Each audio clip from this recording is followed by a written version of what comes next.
Good evening साथियों, कैसे हो सब। उम्मीद है सब अच्छे होंगे। और हम लोग हिंदी साहित्य यानी हिंदी पढ़ रहे थे ऐसा समझ लो। तो हम लोगों ने पहले का भी कंटेंट भी देखा था और आगे भी हम उस कंटेंट को रेगुलर करेंगे। इससे पहले थोड़े थोड़े साथ ही साथ मैंने सोचा क्वेश्चन भी हो जाए, क्योंकि प्रैक्टिस बहुत ज़्यादा इम्पोर्टेंट है, वो भी ओल्ड पेपरों की। कोचिंग वाले पेपरों की प्रैक्टिस नहीं करनी है, आपको इन पेपरों की प्रैक्टिस करनी है। उससे क्या है कि आपके सीधे के सीधे क्वेश्चन आ जाते हैं। तो शुरू कर रहे हैं हम आज पहले क्वेश्चन से, जो नेट 2007 में पेपर हुआ था नेट का, तो उससे हम शुरुआत कर रहे हैं। पहला प्रश्न है कि निम्नलिखित बोलियों में से कौन सी बोली उत्तर प्रदेश में नहीं बोली जाती। बताओ। अवधी बोली जाती है, ब्रज बोली जाती है, लेकिन मैथिली बोली उत्तर प्रदेश में नहीं बोली जाती है। खड़ी बोली भी बोली जाती है। तो इसका सही उत्तर हो गया मैथिली। ऐसा आपको दिख रहा है तो अच्छी बात है ना। तो अब देखो, अवधी कहाँ बोली जाती है? फैजापुर, सीतापुर, लखीमपुर खीरी, बहराइच, गोंडा, प्रतापगढ़, इलाहाबाद आदि जिले में। और ब्रज भाषा कहाँ बोली जाती है? उत्तर प्रदेश के मथुरा, आगरा, अलीगढ़, एटा। और खड़ी बोली यूपी के मेरठ, सहारनपुर, मुजफ्फरनगर आदि क्षेत्रों में। जबकि मैथिली और बिहारी हिंदी की बोली है, ये बिहार के चंपारण, मुजफ्फरपुर, मुंगेर, भागलपुर, दरभंगा, पूर्णिया इत्यादि जिलों में बोली जाती है। तो ये भी आपका इम्पोर्टेंट है। कई बार क्वेश्चन आ जाता है, जैसे मेरा तरीका यही रहता है हर बार कि तीनों ऑप्शनों को हम अच्छे से देखें। तो ये चीज़ें ऐसी होती हैं, तो यहाँ से क्वेश्चन बनने की संभावना भी बहुत ज़्यादा रहती है। तो आप इनको भी अच्छे से देखें, क्योंकि हिंदी भाषा का विकास ऐसा करके एक टॉपिक अब फर्स्ट ग्रेड और सेकंड ग्रेड दोनों में है, और असिस्टेंट प्रोफेसर में भी है। तो इसलिए आपको हल्के में नहीं लेना है, ठीक है। आगे बढ़ते हैं हम। पुराना हिंदी नामकरण किसने किया? बताओ किसने किया भाई? रामचंद्र शुक्ल ने किया? नहीं नहीं, किसने किया? चंद्रधर शर्मा गुलेरी। सर्वप्रथम चंद्रधर शर्मा गुलेरी ने अपभ्रंश को क्या कहा है? पुरानी हिंदी नाम दिया है, ये आपको ध्यान में रखना है। और शुक्ल ने इससे क्या कहा है भाई? पुरानी हिंदी का नाम प्राकृताभास हिंदी। शुक्ल ने क्या नाम दिया? प्राकृताभास हिंदी। लेकिन भोला शंकर व्यास ने हिंदी के आरंभिक रूप को क्या कहा है? अवट कहा है। तो ये सारे क्वेश्चन मेरे कंटेंट में शायद हैं, जहाँ तक अगर आपने पढ़ा है तो ये चीज़ें आपको साथ ही साथ ध्यान में रखनी है। क्वेश्चन कैसा भी है, हमें हर क्वेश्चन के लिए तैयार रहना है। अगला क्वेश्चन देखो, हिंदी को राजभाषा के रूप में मान्यता कब मिली? बताओ, अच्छा क्वेश्चन है। तो कब मिली? 14 सितंबर 1949। आपको ऑप्शन की तरफ इतना नहीं देखना है, तो ऑप्शन तो मैं हाइड नहीं कर रहा हूँ, बाकी चाहे तो हाइड भी कर सकते हैं, लेकिन आपको इतना नहीं देखना है, नॉर्मली देखना है तो अच्छे से हो जाएगा। तो हिंदी को राजभाषा के रूप में 14 सितंबर 1949 को मान्यता मिली, और इस तिथि को संविधान में हिंदी को राजभाषा के रूप में अंगीकृत किया गया। और 14 सितंबर को प्रतिवर्ष क्या मनाया जाता है? हिंदी दिवस। अच्छा क्वेश्चन है, वापस आ सकता है। अगला क्वेश्चन देखते हैं। अगला क्वेश्चन है कि छह ध्वनि का उच्चारण स्थान कौन सा है? मतलब इच्चू, यसा, नाम, तालु। ये आपको ध्यान में रखना है। देखो ये सारे हैं, इनके वो आपको सूत्र याद कर लेना है, तो आपको उच्चारण स्थान आने चाहिए। आप ये भी नहीं कह सकते हो सर उच्चारण स्थान सिलेबस में नहीं है तो नहीं पूछे जा सकते हैं, कई बार ऐसा हुआ है। तो नॉर्मली ध्यान में रखना चाहिए भी, हम हिंदी के हैं तो ये छोटी छोटी चीज़ें हैं, ये आ जानी चाहिए। अकु विसर्जनीय नाम कंठा, अ और का वर्ग, ह और विसर्ग ये कंठ से बोले जाते हैं। फिर ये इचु ये नाम तालु, ध्यान है आपको। ऋतु रसानाम मूर्धा, ये भी बताया। लिरतु लसा नाम दंता, ये भी आपको बताया। प फ ब, ये सारे हैं, आप एक बार देख लेना, ठीक है ना। तो ये अच्छे क्वेश्चन बनने की यहाँ से संभावना है। आप चाहो तो इसका स्क्रीन शॉट ले सकते हो, स्क्रीन शॉट यानी स्क्रीन शॉट। आगे बढ़ते हैं हम अब। अगला क्वेश्चन देखो, किन रचनाकारों की भाषा को संधा भाषा कहा गया है? बताओ, किन रचनाकारों की भाषा को संधा भाषा कहा गया है? तो बौद्ध और सिद्धों की भाषा को संधा भाषा कहा गया है। बौद्ध और सिद्धों की भाषा को, बौद्ध सिद्धों की भाषा को संधा भाषा कहा जाता है। और ये नाम किसने दिया संधा भाषा? मुनिदत्त और अदेवर्जन ने दिया, ये भी आपको ध्यान में रखना है। और अंत्य साधनात्मक भावनाओं को व्यक्त करने के कारण इनकी भाषा को क्या कहा गया? संधा भाषा। अब क्वेश्चन आ जाए, संधा भाषा को संधा भाषा नाम कैसे मिला? अंत्य साधनात्मक भावनाओं को व्यक्त करने के कारण इस भाषा को नाम क्या मिला है? संधा भाषा। अगला क्वेश्चन, कौन सी कृति यानी रचना जायसी की है? बताओ कौन सी? अच्छा क्वेश्चन है ना। कन्हावत, है ना, ये जायसी की है। बाकी मरगावती नहीं, मधुमालती तो मंजन की है, मरगावती कुतुबन की है, कन्हावत जायसी की है, और अनुराग बासुरी किसकी है? नूर मोहम्मद की। तो ऐसे ही आपको सब क्वेश्चनों का पोस्टमार्टम करना आना चाहिए। जब आप में ये कला आ जाएगी तो आप सिलेक्शन के बहुत नज़दीक पहुंच जाओगे और आपका उस बार सिलेक्शन भी हो जाएगा। जब तक आप ये चीज़ें नहीं करते हो तब तक आपको काफ़ी संघर्ष करना पड़ेगा, है ना। किसी के भरोसे नहीं रहना है, खुद को ये चीज़ें आपको करनी है। अगला क्वेश्चन, हिंदी साहित्य के आरंभिक काल को सिद्ध सामंत काल नाम किसने दिया? बताओ भाई, हिंदी साहित्य के आरंभिक काल को सिद्ध सामंत काल किसने कहा है? राहुल सांकृत्यायन ने। तो कुल मिला के ये कहा है, तो इन्होंने भी कुछ कहा होगा, वो भी साथ ही साथ देख लेते हैं। देखो इसमें अच्छा दे रखा है, मुझे प्रेरणा मिली थी इस किताब से काफ़ी। बाद में मैंने पेपर एनालिसिस भी करवाई, अगर आपने ढंग से देखे हो तो, है ना। तो आदिकाल को सिद्ध सामंत काल राहुल सांकृत्यायन ने कहा, संधि चरण काल राम कुमार वर्मा ने कहा, आरंभिक काल मिश्र बंधु ने कहा, आम, है ना, आ और में आम। प्रारंभिक काल गणपति चंद्र गुप्त ने कहा, चारण काल डॉक्टर गिरियसन ने कहा, वीर गाथा काल रामचंद्र शुक्ल ने कहा, बीज ओपन काल महावीर प्रसाद त्रिवेदी ने कहा। तो ये इम्पोर्टेंट है, मतलब पूरी सारणी, इस सारणी को आप पूरा रट लें, है ना। तो इससे आपको बहुत ज़्यादा फायदा मिलने वाला है। अगला क्वेश्चन, मध्वाचार्य किस संप्रदाय के संस्थापक थे? बताओ, मध्वाचार्य का संप्रदाय मतलब कौन सा था? इनका था द्वैतवाद। कौन सा था? द्वैतवाद। अद्वैतवाद तो शंकराचार्य का था, विशिष्ट द्वैतवाद रामानुजाचार्य का था, शुद्ध द्वैतवाद वल्लभाचार्य का था। ये देखो सारणी दे रखी है, यहाँ देख लो आप। द्वैतवाद मध्वाचार्य, अद्वैतवाद शंकराचार्य, शुद्ध द्वैतवाद विष्णु स्वामी या वल्लभाचार्य, विशिष्ट द्वैतवाद रामानुजाचार्य, द्वैताद्वैतवाद निम्बार्काचार्य। अच्छा क्वेश्चन बनता है, ये भी वेरी वेरी इंपॉर्टेंट है। देखो प्रश्न वही आने हैं जो हमने पढ़े हैं। मैं हर बार आपसे कहता हूँ कि मैं गारंटी क्यों ले रहा हूँ, क्योंकि मैंने ओल्ड पेपर के बेस पे अपने नोट्स टाइप करे हैं, क्योंकि मैंने देखा है पेपर का स्टैंडर्ड क्या है, इस बार क्या पूछा है, अगली बार क्या पूछा जा सकता है। मैंने ये नहीं खाली कि ऐसी चीज़ें करवा दी है। तो आप देखना मेरे नोट्स में आपको सारी चीज़ें करीब करीब मिल ही जाएंगी, है ना। भरोसा आपको करना पड़ेगा। आगे देखो, तुलसीदास की किस रचना का संबंध ज्योतिष से है? बताओ, अच्छा क्वेश्चन है और ये सब अपने नोट्स में। बताओ कौन सा, अब ए है, बी एक, सी एक, डी है, बताओ कौन सा है? तो इसका उत्तर है डी। क्या है? डी। तो ज्योतिष शास्त्र की कौन सी रचना है? डी में बताओ, ये रामाज्ञा प्रश्नावली। शॉर्ट में दे रखा है इन्होंने, रामाज्ञा प्रश्नावली, ये ज्योतिष शास्त्र की रचना है तुलसीदास जी की। देखो, राम लला नाछू, इसमें संस्कारों पर स्त्री गीत है। जानकी मंगल में राम सीता के विवाह का वर्णन है। हनुमान बाहुक में बहु पीड़ा से मुक्ति के लिए हनुमान जी की स्तुति है। और रामाज्ञा प्रश्नावली ये एक ज्योतिष ग्रंथ है। सब चीज़ें आपको ध्यान में रखनी है। तो अगला क्वेश्चन, निम्नलिखित में से कौन से रीति सिद्ध कवि है? अब देखो आपको रीति सिद्ध कवि भी ध्यान में रखने हैं, रीति सिद्ध और रीति मुक्त और रीतिबद्ध। अब क्वेश्चन आ जाएगा सिद्ध कौन से हैं, मुक्त कौन से हैं, बद्ध कौन से हैं। तो ये भी आपको ध्यान में रखना है। तो रीति सिद्ध कवि तो एक ही थे, कौन है?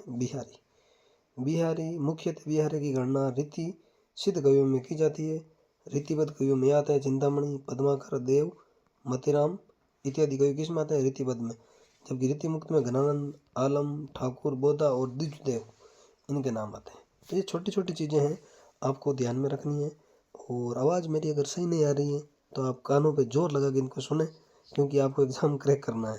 तो मैं कहीं बैठ के बना रहा हूँ वीडियो, कोशिश है मेरी कि आवाज़ आप तक पहुँचे। अगला क्वेश्चन, हिंदी प्रदीप के संपादक हैं। देखो इन पेपरों से क्या होगा कि आपका पूरा हिंदी साहित्य एक साथ ही चलेगा। आधुनिक काल, रीतिकाल, भक्ति काल, सारे क्वेश्चन आएंगे ना, तो साथ ही साथ आपका रिवीजन भी हो जाएगा और अच्छे क्वेश्चन है। और ये रिपीट होने की भी प्रबल संभावना, भाई रिपीट नहीं होगा ना तो ये जो चीज़ें हैं ना, यहाँ से क्वेश्चन आपका आ जाएगा। तो इन चीज़ों को आप थोड़ा सीरियस लेंगे। तो हिंदी प्रदीप के संपादक, हिंदी प्रदीप किसकी पत्रिका थी? बालकृष्ण भट्ट की। किसकी थी? बालकृष्ण भट्ट की। तो अब इनकी भी कुछ पत्रिकाएं होगी, जो 3 ऑप्शन और है। तो हिंदी प्रदीप तो बालकृष्ण भट्ट की है। किसकी है? बालकृष्ण भट्ट, 1877 में। कवि वचन सुधा, ये भारतेंदु हरिश्चंद्र की, 1867 में। आनंद कादम्बनी, 1881, प्रेमगन की। सरस्वती पत्रिका किसकी थी? 1900 में निकली।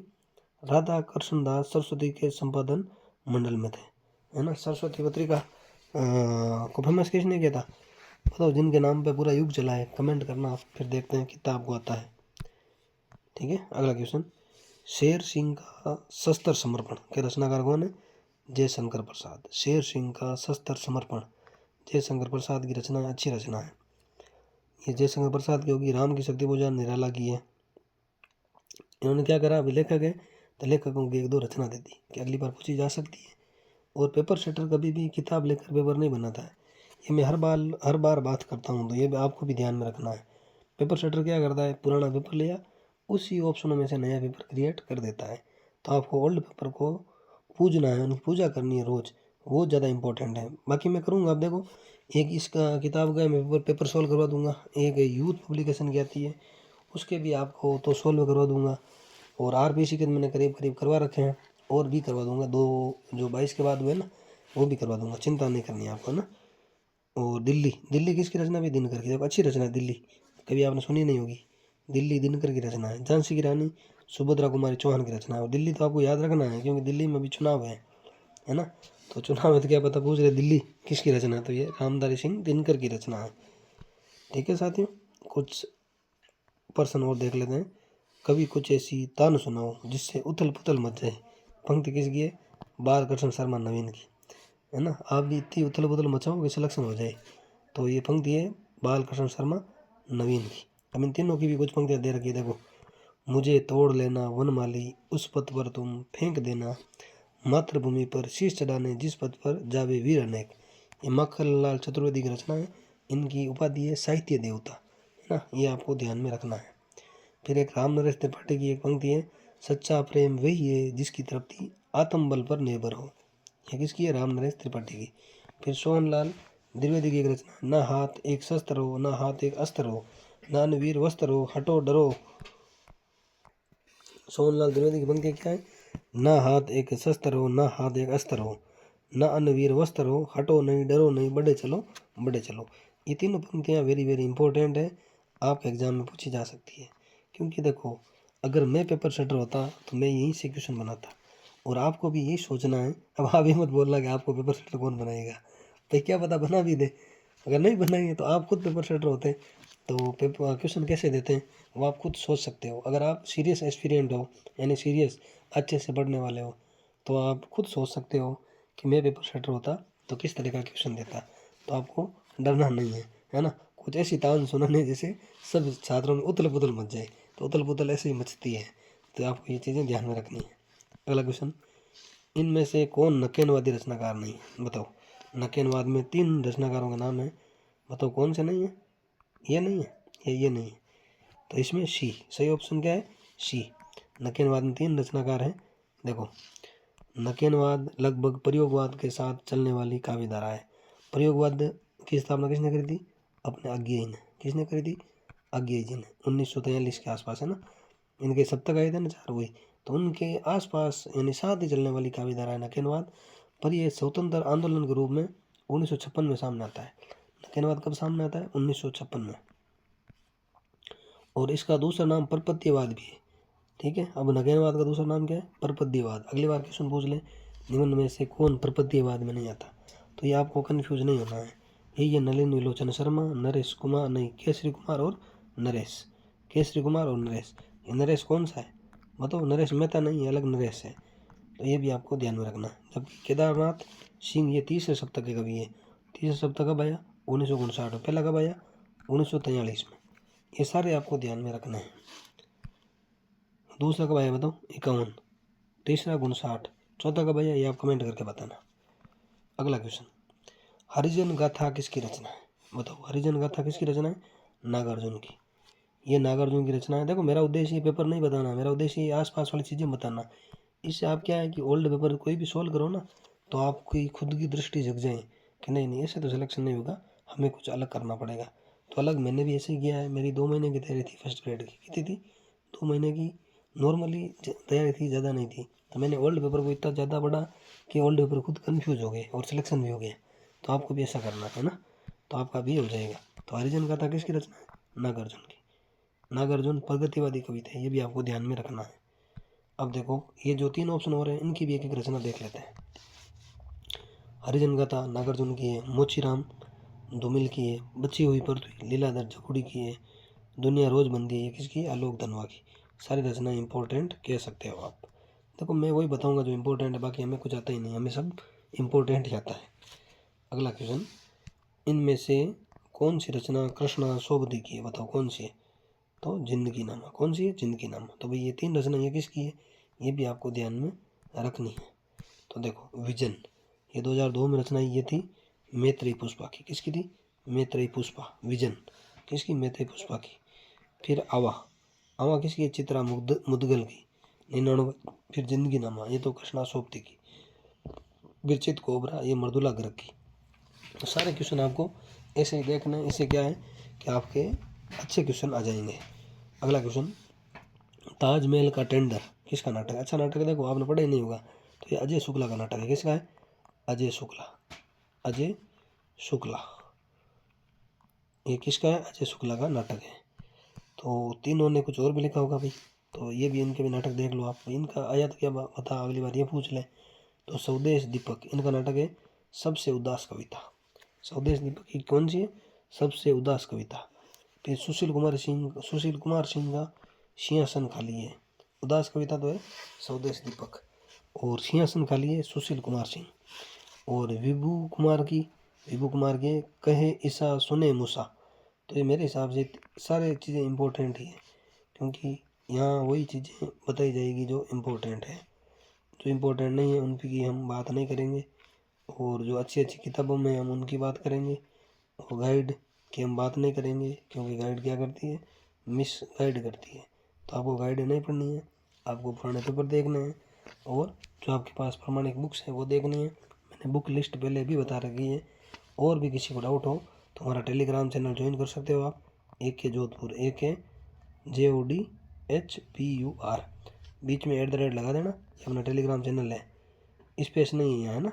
AK जोधपुर की रिक्वेस्ट भेजनी है, हम आपकी रिक्वेस्ट एक्सेप्ट करेंगे और फिर आप बन जाओगे लेक्चरर, ठीक है। अगला क्वेश्चन, अनुमितिवाद की अवधारणा किसकी है। अनुमितिवाद भी किसका है, बताओ आप। अनुमितिवाद तो किसका है, ये शंकुक का। किसका है, शंकुक का।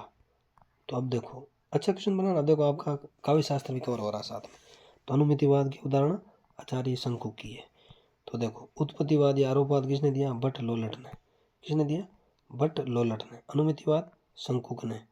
भुक्तिवाद या भोगवाद, भोग नहीं भोग है ना, भट्ट नायक। अभिव्यक्तिवाद अभिनव गुप्त। तो ये सब चीज़ें आपको ध्यान में रखनी है। अगला क्वेश्चन, अलंकारों को काव्य का शोभा कारक धर्म किसने माना। अलंकारों को काव्य का शोभा कारक धर्म किसने माना, बताओ। किसने माना, भामा ने। किसने माना, नहीं भामा ने नहीं, दंडी ने, सॉरी, है ना। अलंकारों को काव्य का शोभा कारक तो किसने माना, दंडी ने। तो ये आपको ध्यान में रखना है। काव्य शोभा करान धर्मान पचक्षते, अर्थात काव्य के शोभा कारक धर्म ही अलंकार है, ये दंडी का कथन है। और अलंकार संप्रदाय के प्रतिष्ठापक पूछ ले तो ये आचार्य भामा है। इनका भी ऐसे कुछ कथन है, मुझे भी याद नहीं आ रहा है, थोड़ी कन्फ्यूजन सी है ना। जबकि अलंकृति पुनः कॉपी, ये कथन किसका है, मम्मट का। किसका है, मम्मट का। और औचित्य संप्रदाय के प्रवर्तक पूछ ले तो आचार्य शमेंद्र है। देखो एक क्वेश्चन से कितने क्वेश्चन आपके हो गए रेडी। काव्य शोभाक्रांत धर्मान पचक्षते दंडी, अलंकार संप्रदाय के प्रतिष्ठापक भामा, अलंकृति पुनः कॉपी कथन है मम्मट का, औचित्य संप्रदाय शमेंद्र का। अब देखो कई चीज़ें आपकी साथ में क्लियर हो रही है। अगला क्वेश्चन देखो, भक्ति को रस के रूप में प्रतिष्ठित करने वाले कौन थे, बताओ। भक्ति को रस के रूप में रूप गोस्वामी, क्योंकि भरत मुनि ने कितने रस बताए, 8 रस बताए। उसके आगे के रस है किसके, कौन प्रवर्तक, ये आपको ध्यान में रखना है। और जब हम रस पढ़ेंगे तो और अच्छे से उनको देख लेंगे। आगे देखो, भक्ति को रस रूप में प्रतिष्ठित करने वाले आचार्य रूप गोस्वामी एवं मधुसूदन सरस्वती, दोनों। देखो एक नया नाम मिला है, रूप गोस्वामी तो सबको पता है, लेकिन मधुसूदन सरस्वती इनका भी योगदान है भक्ति को रस के रूप में प्रतिष्ठित करने में। पर रूप गोस्वामी इसमें क्या माना जाते हैं, मुख्य माना जाते हैं। रूप गोस्वामी ने अपनी कृति हरि भक्त रसामृत सिंधु, यह ग्रंथ ध्यान रखना किसका है, रूप गोस्वामी का। हरि भक्ति रसामृत सिंधु में मुख्य और गौण 2 प्रकार का भक्ति रस माना है। इसके अनुसार भक्ति परम रस रूपा है। तो 2 प्रकार के रस माने भक्ति के, एक तो मुख्य और एक गौण। अब पूछ ले भक्ति के कितने प्रकार माने रूप गोस्वामी ने, 2। किस किताब में, हरि भक्त रसामृत सिंधु। तो कैसा भी वर्षन आए हमें एग्जामिनर को प्रश्न कर देना है। एग्जामिनर प्रश्न कैसे होगा, जब हम क्वेश्चन सही करेंगे। ठीक है साथियों। तो अगला क्वेश्चन, निम्नलिखित रचनाओं का सही अनुक्रम क्या है। देखो अच्छा क्वेश्चन है, लेकिन फर्स्ट ग्रेड में तो आपसे ऐसा नहीं पूछा जाएगा। जब जहाँ तक मैंने पेपर देखे हैं तो आपको इसमें इतना नहीं पढ़ना, फिर भी जो इम्पोर्टेंट रचना है वो आपको कर लेनी है। और ऐसे क्वेश्चन कैसे होते हैं उसको छांटो आप। ये आदिकाल की रचना हो गई, ये राम भक्ति काव्य की, ये रीतिकाल की और ये आधुनिक काल की। तो ऐसे भी आप इसको छांट सकते हो। तो कई बार क्या होता है हम ऐसे कन्फ्यूज हो जाते हैं कि हमें याद नहीं, छोड़ देते हैं। दिमाग लगाना है। मैं कीर्ति लता आदिकाल की रचना है, रामचरितमानस भक्ति काल की है, रसराज रीतिकाल की है, प्रिय प्रवास आधुनिक काल की। क्रम सेट हो गए ना, तो ऐसे भी आप सेट कर सकते हो। तरीका आना चाहिए। अगर आपको तरीका आ जाता है तो आप सिलेक्शन के बहुत ज़्यादा नज़दीक आ जाते हो। तो कीर्ति लता 13वीं सदी की रचना है विद्यापति की। रामचरितमानस 1574 तुलसीदास। रसराज 1633 से 43 के बीच लिखा मोतीराम। प्रिय प्रवास 1914 में ये हरिओद का। तो कैसे भी क्वेश्चन आए आपको हैंडल कर लेना है, घबराना नहीं है और डरना नहीं है। डरना तो बिल्कुल मना है ना। आगे देखो, निम्नलिखित कृतियों का सही अनुक्रम कौन सा है। तो इसमें भी आप देखो वही ट्रिक काम ले सकते हो ना। वही छायावाद आ गया, उसके बाद कौन सा वाद है, ठंडा लोहा, धर्मवीर भारती कब के हैं। तो इसे आपको लगा लेना है। फिर भी देखो छायावाद के कवियों के जो रचना है उनका आपको क्रम ध्यान में रखना है। छायावाद के जो 4 कवि थे उनका रचनाओं का क्रम आपको ध्यान में रखना है। प्रयोगवाद के जो कवि थे उनकी रचनाओं का क्रम आपको ध्यान में रखना है। प्रगतिवाद के कुछ कवि है उनकी भी रचनाओं का क्रम ध्यान में रखना है। जब हम ये छायावाद, प्रयोगवाद, प्रगतिवाद पढ़ेंगे ना तब और इनको अच्छे से देख लेंगे। फिलहाल के लिए आप नॉर्मली ही देख लो। ग्रंथि ये रचना है पंथ की। कौन से पंथ, सुमित्र नंदन पंथ। आंसू प्रसाद का। नए पत्ते निराला का। ठंडा लोहा धर्मवीर भारती का। तो कम से कम ये आप साथ ही साथ याद कर लो। ग्रंथि 20 में, आंसू 25 में, नए पत्ते 46 में, ठंडा लोहा 52 में। ठीक है।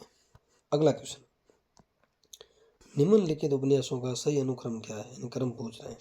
देखो बी पहला है चंद्रकांता, दूसरा गोदान, फिर झूठा सच, फिर राग दरबारी। तो आपको ये क्रम याद होना हो कोई ज़रूरी नहीं है, लेकिन पता होना चाहिए भी ये किसका है, ये किसका है। तो ऐसा पता हो ना तो कम से कम आपसे मिलान वाला क्वेश्चन तो पूछा ही जा सकता है ना। भाई क्रम के क्वेश्चन आरबीसी कम पूछती है। पूछती तो है अभी 2022 से पहले पूछती थी, लेकिन 22 के बाद में नहीं पूछे मैंने देखा। तो आप ये ध्यान रखो भाई, चंद्रकांता 1888 में आया, देवकीनंदन खत्री का है। गोदान 1936 में आया, प्रेमचंद का है। झूठा सच 1958 में आया, यशपाल का है। राग दरबारी 1968 में आया, ये श्रीलाल शुक्ल का है। तो कम से कम इनके राइटर का आपको पता चला है। तो ये क्वेश्चन आ जाए तो आप गलत ना करो। तो इस तरह से भी आपको तैयार रहना है। अगला क्वेश्चन, निम्नलिखित नाटकों का सही अनुक्रम क्या है। तो अनुक्रम पे हम कम ध्यान देंगे क्योंकि ये अपना स्टैंडर्ड नहीं है ना। तो नॉर्मली हम देखेंगे वही विद्या सुंदर भारतेंद्र हरिश्चंद्र का 1868, ध्रुव स्वामिनी 1933 जयशंकर प्रसाद का है। आधे अधूरे मोहन राकेश का है। राम की लड़ाई लक्ष्मी नारायण लाल का है। यह नया नाटक मिला राम की लड़ाई, किसका है, लक्ष्मी नारायण लाल। लक्ष्मी नारायण लाल, राम की लड़ाई लक्ष्मी नारायण लाल। अगला देखो, तो हम क्रम पे थोड़ा कम ध्यान देंगे ना, क्योंकि क्रम के संभावना आरपीसी में कम रहती है। फिर भी हम क्या ध्यान रखें अभी किसकी कौन सी है। अब ये ध्यान में रखना है, पत्रिका मत वाला पत्रिका 1923 में ये निराला की है। हिंदुस्तान 1936 में ये शशि शेखर की है। हिंदुस्तान 1936 शशि शेखर। फिर पूर्वाग्रह ये अशोक वाजपेयी की है। फिर कथा देश ये हरिनारायण की है। तो ये आपको ध्यान में रखना है। ये डायग्राम भी क्रम आप याद रखो ना रखो, लेकिन ये तो पूछ ही सकते हैं ना। मत वाला किसकी, निराला की। हिंदुस्तान शशि शेखर की। पूर्वाग्रह अशोक वाजपेयी की। कथा देश हरिनारायण की। तो ऐसे क्वेश्चन आ सकते हैं, तो आपको घबराना नहीं है। तो आपको इससे ही अपने नोट्स के रूप में पढ़ना है इनको, पूरा कंटेंट कंप्लीट हो जाएगा।